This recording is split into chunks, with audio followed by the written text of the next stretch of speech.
Coffee with the Editor is proudly brought to you by IRZ and the Naledi Group of companies, which includes Naledi Ring Rollers, Composite Brake Components, and Naledi Foundries.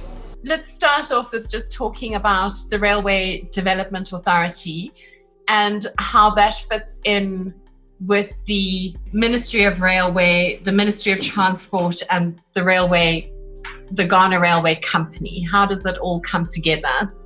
Thank you. To start off, the story of the Ghana railway sector has been a topsy-turvy kind of experience. But then, talk legislatively, it was then at a point known as the Ministry of Ghana Railway Corporation. All of that fitted under various governments, had various names for the sector.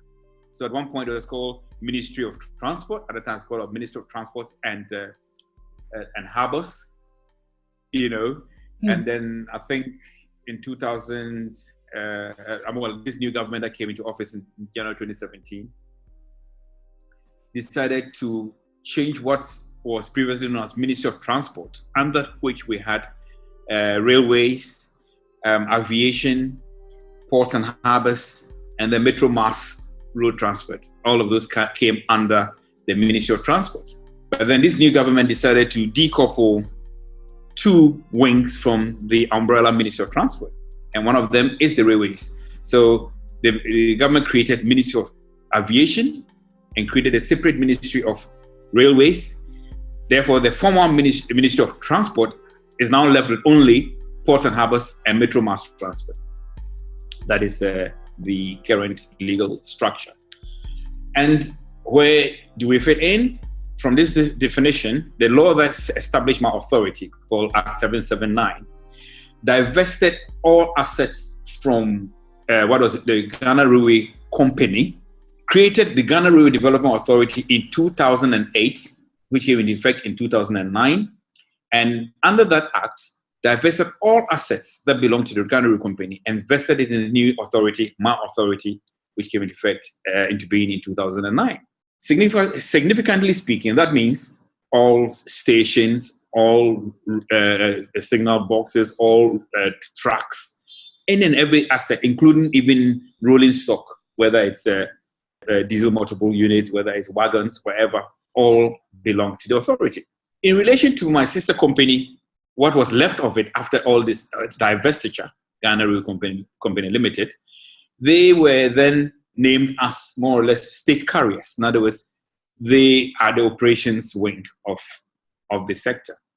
So if there's a train running, it is provided by drivers and signalmen and whatever infrastructural workmen are required for the operation of trains are provided by the Railway Company Limited. And then it is mine that they are operating on. So whether it's freight, as in the haulage of bauxite from the mines to the port of Takoradi, or if it's a case of a passenger transit, as in the case of Accra Tema, Accra Nsawam, or Sekandi and Takoradi, they provide the drivers, they provide the station masters, they provide the PUA men, the people to undertake all sorts of maintenance and such like. Now the ministry, the relationship with the ministry is that it's no different from any other ministry. Ministries are meant to provide policy guidance. So we are no different, whether it's a new ministry or otherwise. Our ministry is supposed to provide policy guidance, and I and my other sister company are the implementing agencies. So that is in sum what it is. So in relation to Ministry of Transport, of course, we are now not part of Ministry of Transport. We are a separate Ministry of Railways Development. Have you found that to work better? So if I had to take, for example, South Africa, where we have a Department of Transport and we have a Department of Public Enterprise and we have freight through the DPE and we have passenger through DOT, and do you think how you guys have done it is more structured? Put it this way, other than creating the Ministry of Railways, nothing else has been touched in terms of the legal framework. In other words, the mandate as existed with the Ghana Railway Authority remains as is. So under that mandate, not only are we asset owners, we're also the regulators of the sector. You know, of course, in a properly functional, highly developed railway setup, it would be ideal to have a separate regulator. So going forward, that is the ideal. Going forward, that is something that will be done. But of course, it requires legislative change. It has to go through Parliament because we are a creature of Parliament, and you can't just change a parliamentary setup at will, whether minister or not. It has to go through the same body that created the authority. That body retains the power to change it or amend it or repeal it altogether. But the norm going forward, by the moment, personally, I do not think it's a critical issue because we don't have that sort of infrastructure requiring an urgent need to have a separate regulator from the developer. We are still at the scratching phase. You know. So it's quite interesting that rail has, for the last few years, specifically in Ghana, become quite a key economic enabler, and you guys have been very serious about developing your railways and taking your projects forward. So it's fantastic to see. So let's talk about the railway projects that have been, or in terms of rehabilitation, that have been completed. Under the Ghana Railway Master Plan, we have 6 phases. Phase 1 is dedicated to the rehabilitation of the existing infrastructure. And the existing infrastructure is all of 947 kilometers that was bequeathed to us from the British colonial administration. Out of that, going toward the year 2015, most of it had ground to a halt. You know, almost 85% had ground to a halt. Now, so the master plan that came into being in the year 2013, the Ghana Railway Master Plan 2013, which is at the moment under review in view of new developments. It factored in on the phase 1 of the 6-phase master plan, the review of this existing infrastructure, which is of the narrow gauge configuration. But as a policy, going forward, all new developments will be of the standard gauge configuration. So if you look at the master plan, you will find the standard gauge mirroring the narrow gauge where the narrow gauge exists. The rationale being that although we are rehabilitating the existing narrow gauge, ultimately we will be building lines along those routes that have been served previously, but we're building lines with the standard gauge configuration, because that's the future. Then the question we ask, why are you spending good money on rehabilitation if you are mirroring it with standard gauge? Well, the answer to that is that a bird in hand is worth two in the bush. We have, we have the plan, but the plan is backed by money. We don't have that money. So therefore, the bird in hand is that we do have some locomotives that are already, doing well. We do have some few passenger trains that are all over the narrow gauge. So why don't you rehabilitate them, get them functional, and then you source money, that big money that's required for the new developments? That is a rationale. But then, of course, going beyond where we have existing lines, which is a very narrow confine of the map of Ghana, going forward and beyond that, then there is a standard gauge. All right. So you currently have 3 existing narrow gauge lines that you have rehabilitated and are in operation. We have, among the narrow gauge ones that we are currently simultaneously working on, we have the Kojo Krom going toward Kumasi, which is on the western line.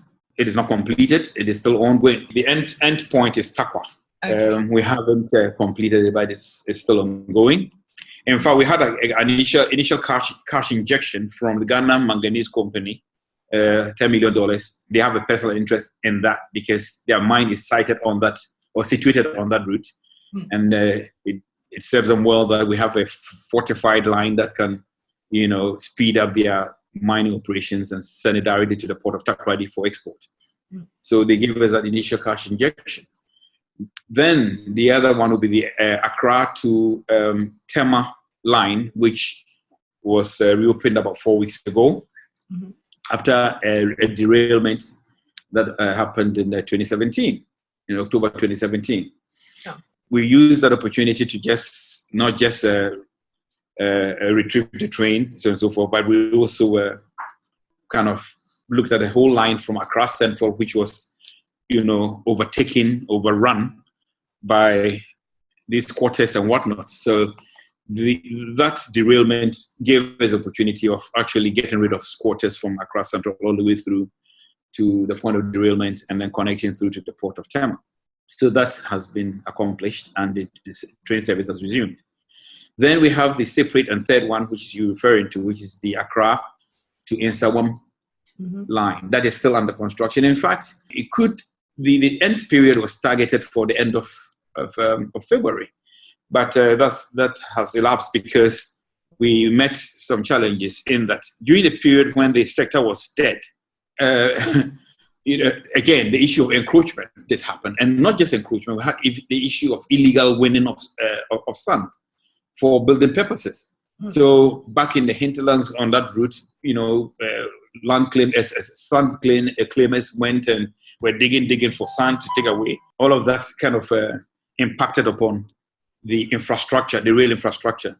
So that's not just simply a matter of replacing the rails or putting a brake, but that, the whole surrounding area needs some serious, infrastructural fortification. The projects that are currently in rehabilitation that will be completed this year? Well, yeah. If for instance, we're aiming for end of February for the Accra and Nsawam as an example, and this is only the first quarter of the year, so we can confidently say that by year's end we should have Accra and Nsawam reopened. So, what railway projects, new lines, are on the cards to start construction this year?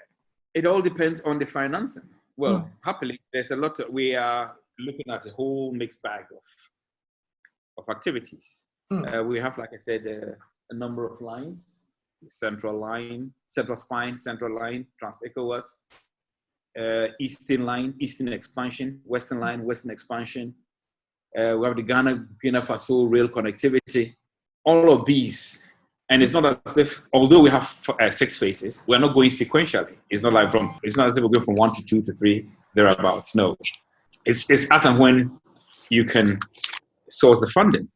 So, for instance, the Eastern Line, which is Accra through to Kumasi, we are very close. PricewaterhouseCoopers is the transactional advisor on that one. We started off with an initial interest of more than 45 bidders. Through a series of eliminations at an evaluation panel, we came down to the last count 4, and from the last count, the entity tender committee of the ministry would meet, evaluate them, then it goes to the central tender review body, which will approve or otherwise of what the entity tender committee of the ministry has settled on. And then the final decision will be made. That kind of thing. So we've gone pretty far with that.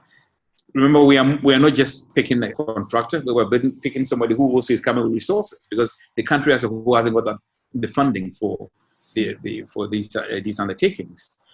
So whoever wins it is coming on 2 bases: 1, your technical strength, and 2, your financial strength. Of course.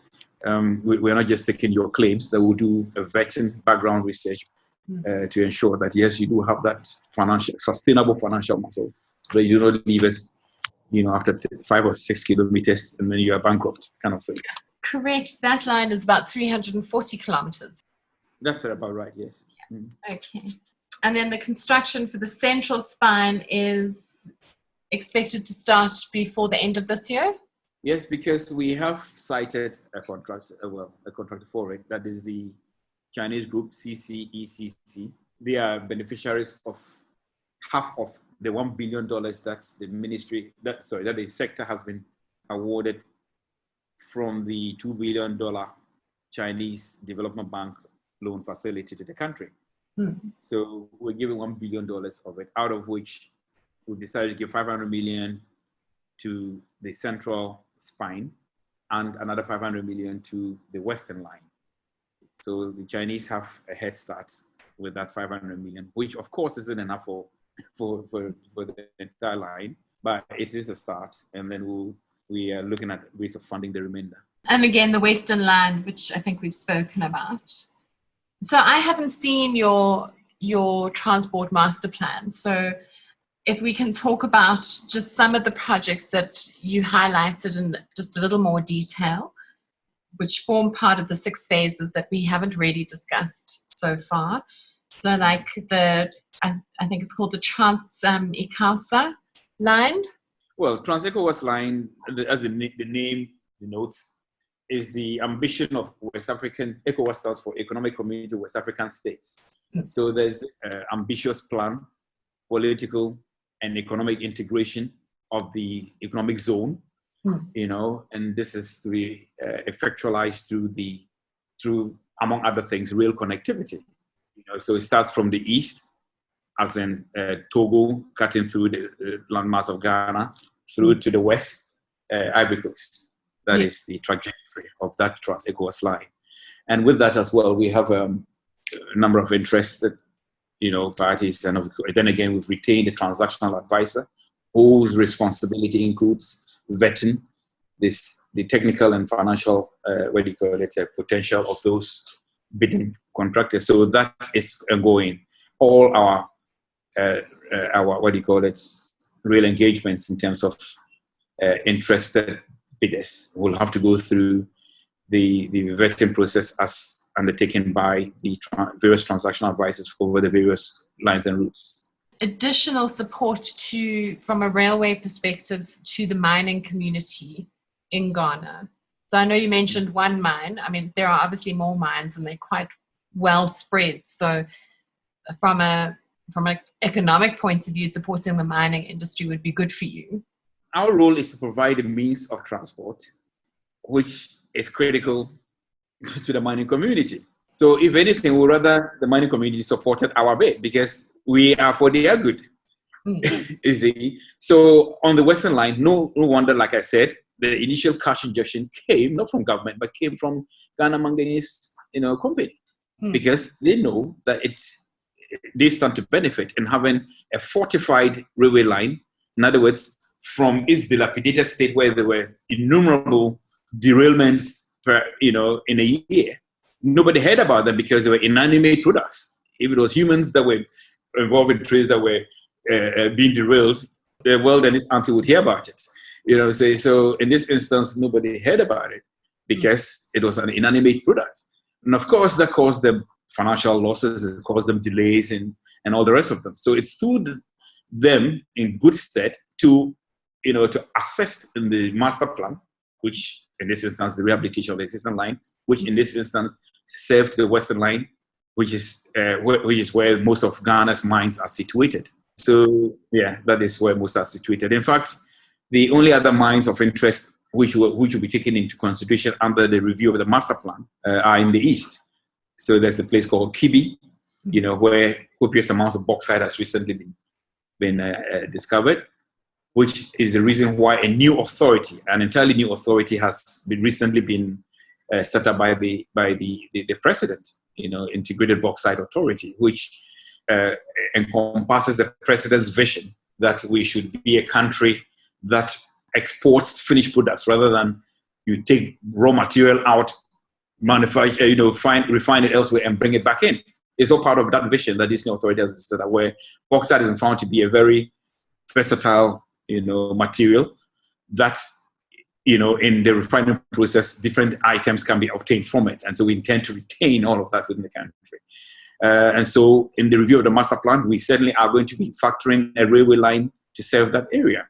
And then further east, also in the north of the country, around Yendi, there's also a mine, an iron ore mine, huge potential. So this actually tells you what informs the decision as regards where railway lines are provided for on the master plan. Not just for passenger transit, but also for effective, maximization of commercial potential. Are there any current projects out on tender or coming up for tender that we haven't already spoken about? None. All our lines, as I've indicated, are all under. Even before we started any tendering process, when we came into office in January 2017, on the desk, on my predecessor's desk, we had more than 350 unsolicited expressions of interest in various lines of the master plan. So So coming up for the next 12 months, what's coming up for tender in terms of rolling stock or signaling? There is no single answer to that. In fact, it's a developing issue, as in we take each line. So we're not going to be having a homogeneous operation. It's not like one, a policy affecting or applying everywhere else. We've, of course, had various discussions with various technology companies, including Siemens, Bombardier, and the like, as regards the supply of communication tools, signaling, etc. Yeah. Then there's the grappling issue of whether or not in the award of a contract it should be just the building of a line and a separate award of contracts for the building of stations. Like I said, there's no unified, unitary, homogeneous, operation in that regard. Yeah. All right. So I've received a couple of questions from our readers at Railways Africa, and they're obviously suppliers to the industry, and they're trying to understand how best to go about communicating with either yourselves or the Ghana Railway Company in terms of showcasing their products. Where do they get access to information such as tenders? I mean, you should surely be needing wheels or bogies or overhaul or maintenance. I mean, how's that all handled and managed? In terms of, let's say, the maintenance of the existing rolling stock, that is dealt with directly with the operations wing of the sector, which is the Ghana Rail Company Limited. I may be in the know because I'm the asset owner. In terms of technical requirements, it's not my cup of tea. Yes. The sister company, they are the technical, people. We've got the mechanical engineers, they've got the workshops, and then it's for them to know what they need, and liaise directly with. So when I do get somebody or an interested bidder coming my way asking those questions, I duly refer them to the Railway Company Limited. Well, it's been an interesting journey to watch both yourself and the ministry over the last couple of years do some great things, actually. And I'm looking forward to seeing all the rest roll out. But before you go, I wanted to know the status with your activities with Transnet. Transnet, most of the negotiations was done with my sister company and the ministry. Right? Because the requirements for bogies, locos, and all of those things is going to be managed by the sister company. I did give the legal position to Transnet when they first came, made them understand that they cannot be signing a contract with my sister company because the law says I am the owner of the asset. You cannot be signing a contract if you do not own an asset. But there is also the issue that you can sign a lease agreement quite legitimately with the operator, which is quite legitimate. I mean, if you lease because they need it for their operations. But in terms of signing a contract to purchase and stuff like that, they don't have ownership rights, and that. So they did understand the legal tightrope that they needed to navigate to ensure they were compliant with the existing law. Okay, and the Sky Rail project also sounds quite interesting. Well, they are undertaking. I think they had a 6-month period to undertake the feasibility studies. So in the end, it's in their court. We are interested, but it is down to, again, at the end of their feasibility studies, if it is a bankable project for them. So it's out of our hands. We've signed the MOU with them. Come on, would want your services. Come and do the feasibility studies and decide. Kind of looking at things like trams or light rail. Most definitely. High speed. Now you're talking about urban commuting. Yes. And we have 2 major cities in the country, Accra and Kumasi, which are major developed in terms of population stats. Yeah. And in that regard, we are like most other, urbanized cities across the world, plagued with the issue of congestion on the roads. And so it's a no-brainer that you need light railway or metro railway system to at least complement the road vehicular transport and and that kind of thing. So surely we have it on the books, not just on the books. Actually, we are almost down to a selected. Now, SkyTrain, as you talked about, is one such inner city transport alternative. Yes. So yes, for Kumasi, tomorrow we're due in Kumasi to look at the siting of the routing to supply the metro system, light railway system for Kumasi, the second largest city of the country. So yes, we are not just, we don't just have it on the books. We are actually actively, pursuing to deliver that as well. That's quite exciting.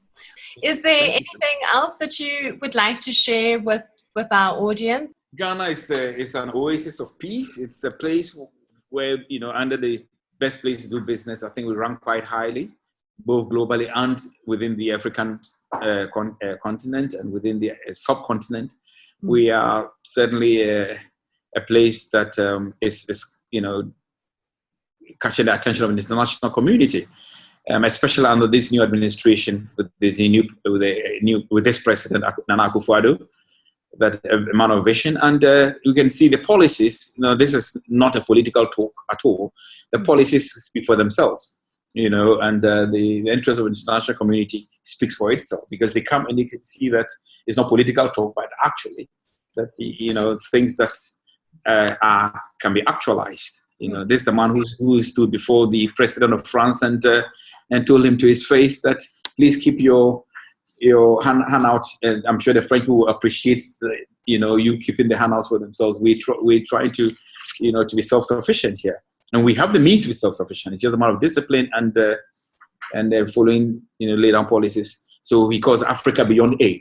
We want to go beyond that aid syndrome, and assume our rightful place as the world's most endowed continent, which with correct leadership should be able to really live beyond aid. So yes, the readership, your readership, should just look at all these little stats from the IMF and all the rest and say, yes, indeed, your money will, find safe haven, for investment here, and the laws in the country are pretty good. The Ghana Investment Promotion Center is case in point, where if you look at its website, it'll tell you how you can even repatriate your profits safely. We are a rule of law country. A typical example is that we have what is known popularly as the judgment debt.